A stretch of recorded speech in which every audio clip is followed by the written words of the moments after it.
Découvrez l'équilibre divin des couples que personne ne vous révèle. Un mariage peut survivre sans argent, mais pas sans cet équilibre divin que peu de couples comprennent.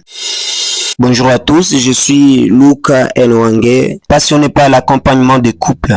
Aujourd'hui, je vais vous révéler un principe que beaucoup ignorent, mais qui pourrait littéralement sauver votre mariage. Restez jusqu'à la fin, car ce que je partage est rarement dit, mais peut tout changer. Le mariage est une institution divine, établie par Dieu pour refléter l'amour, l'unité et l'harmonie. Mais pour qu'un mariage fonctionne selon les plans divins, chaque conjoint doit comprendre son rôle. Et c'est ce que je vais vous dévoiler dans cette vidéo. L'apôtre Paul, dans Éphésiens chapitre 5, le 22 et 25 verset, demande aux femmes d'être soumises à leur mari comme au Seigneur, et que les maris doivent également aimer leurs femmes comme Christ a aimé l'Église et s'est livré lui-même pour elle. Ce verset révèle un équilibre divin essentiel au bonheur conjugal. Avant de commencer, abonnez-vous à la chaîne et laissez un like pour soutenir cette mission. Dans cette vidéo, nous parlerons des 3 secrets pour harmoniser votre foyer. Premièrement, l'homme doit aimer sa femme comme Christ aime l'Église. Deuxièmement, la femme doit se soumettre à son mari avec amour et respect. Troisièmement, l'équilibre dans le mariage. On commence par l'homme doit aimer sa femme comme Christ aime l'Église. Quand la Bible demande au mari d'aimer sa femme, ce n'est pas un amour ordinaire, mais un amour profond, sacrificiel et inconditionnel. C'est quoi un amour sacrificiel? Christ s'est sacrifié pour l'Église et de la même manière, un mari doit être prêt à faire passer le bien-être de sa femme avant ses propres intérêts. C'est la preuve d'un grand amour et d'un esprit mûr. Qu'est-ce qu'un amour protecteur? Un mari doit assurer la sécurité émotionnelle et physique de sa femme, lui apporter du soutien et lui offrir un cadre de vie paisible. L'homme est le berger de son foyer. Il ne suffit pas seulement d'être un berger, il est essentiel d'être un bon berger. Si l'amour de l'homme doit être sacrificiel, il doit accepter ce rôle de bon berger, car il doit donner sa vie pour ses brebis, qui sont toutes les personnes sur sa charge dans les foyers. Ceux-ci doivent se sentir à l'aise et protégés lorsqu'ils sont à la maison. Au lieu d'avoir peur quand ils entendent que papa rentre, ils doivent se sentir en sécurité. Parlons d'un amour patient et compatissant. L'amour du mari ne doit pas être basé sur les circonstances ou les émotions passagères, mais sur un engagement profond et sincère. L'amour est patient. L'homme doit aimer sa femme avec patience, en observant sa transformation et sa croissance dans tous les domaines possibles de la vie du couple. Si vous pouvez avoir de la compassion pour les femmes, commencez d'abord par celle avec qui vous vivez. C'est comme par exemple une femme grosse qui vit seule avec son mari dans la maison. Elle doit préparer la nourriture, torchonner, faire la vaisselle, la lessive, et son mari se met sur le canapé dans la maison. S'il avait de la compassion pour sa femme, il ne l'aiderait pas puisqu'elle est grosse seulement, mais puisqu'elle a beaucoup de travaux à effectuer seule. Cependant, il est important de souligner que l'homme doit faire un effort conscient pour aimer sa femme. Pourquoi? De manière naturelle, il semble que le cœur de l'homme ne soit pas toujours incliné à aimer une femme profondément, mais plutôt à exiger d'elle la soumission. L'homme a souvent tendance à chercher à dominer plutôt qu'à aimer de manière sacrificielle.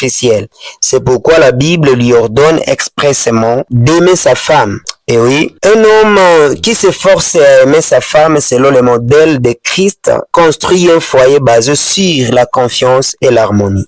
Parce qu'en réalité, il semble que dans le cœur de l'homme, il n'y ait pas naturellement d'amour pour la femme, mais plutôt une tendance à vouloir qu'elle se soumette.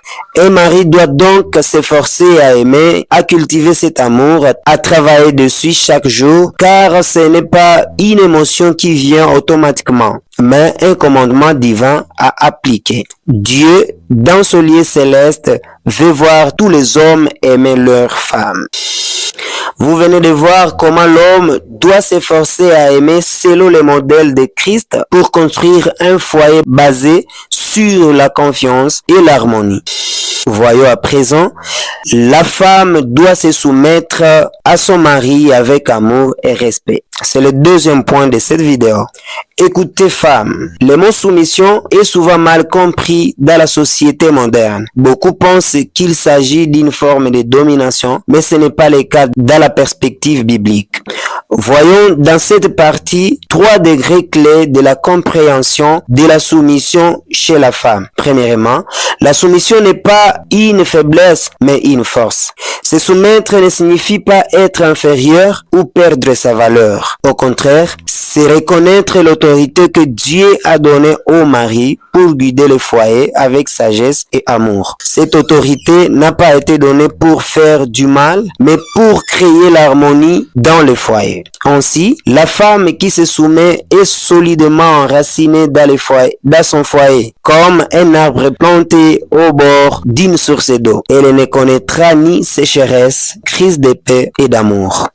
La soumission est un choix volontaire.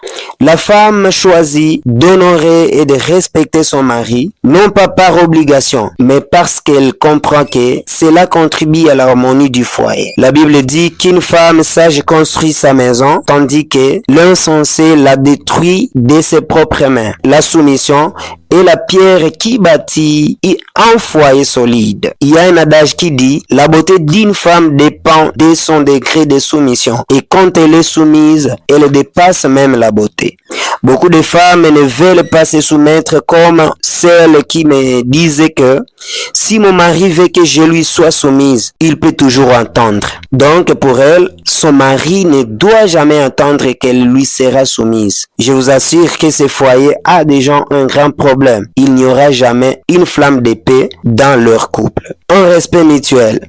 Respecter ton mari ne signifie pas obéir aveuglément, que tu dois répondre à toutes ses attentes sans réfléchir pour lui prouver ta soumission. On peut être soumise et dire non à un ordre du mari si peut-être ça va à l'encontre de la volonté de Dieu ou c'est une violation des principes de votre foyer. Il s'agit d'un partenariat où chacun joue son rôle pour le bien-être du couple. Pourquoi la Bible demande-t-elle spécialement à la femme de se soumettre?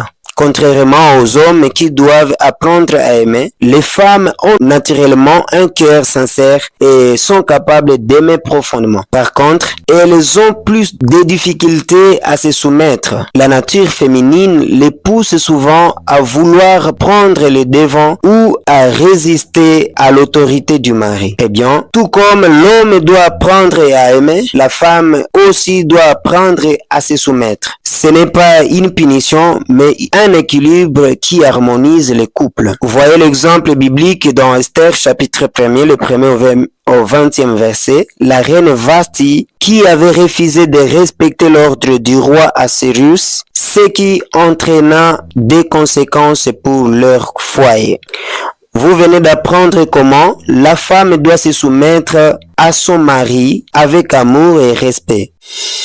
Voyons présentement l'équilibre divin dans le mariage. Un mariage solide repose sur un équilibre essentiel. C'est vrai, un mari qui aime profondément sa femme facilite sa soumission. Également, une femme qui se sent aimée, protégée et valorisée n'aura aucune difficulté à suivre la direction de son mari.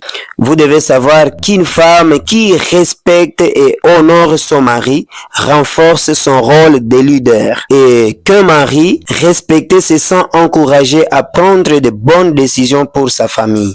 Lorsque l'amour et la soumission sont vécus ensemble, le mariage devient une source de joie et de bénédiction. Alors, pour conclure, retenez que le mariage est un partenariat où chacun doit jouer son rôle selon les plans de Dieu. L'homme doit s'efforcer à aimer sa femme car son cœur naturel ne le pousse pas spontanément à l'aimer profondément, mais plutôt à chercher la soumission. soumission. La femme doit s'efforcer à se soumettre car son cœur l'incline plus facilement à aimer qu'à accepter l'autorité de son mari. Ainsi, l'amour du mari et la soumission de la femme deviennent des contraintes, mais aussi des clés pour un mariage heureux et béni.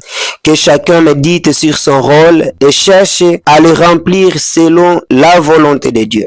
Un mariage qui suit ces principes bibliques est un mariage qui résiste aux épreuves et qui glorifie Dieu. Si ce message vous a parlé, partagez-le avec un couple qui en a besoin aujourd'hui. Abonnez-vous pour découvrir d'autres vérités qui peuvent transformer votre relation. Rappelez-vous, un mariage solide ne se construit pas par hasard, mais par des choix conscients chaque jour. Merci et que Dieu vous bénisse.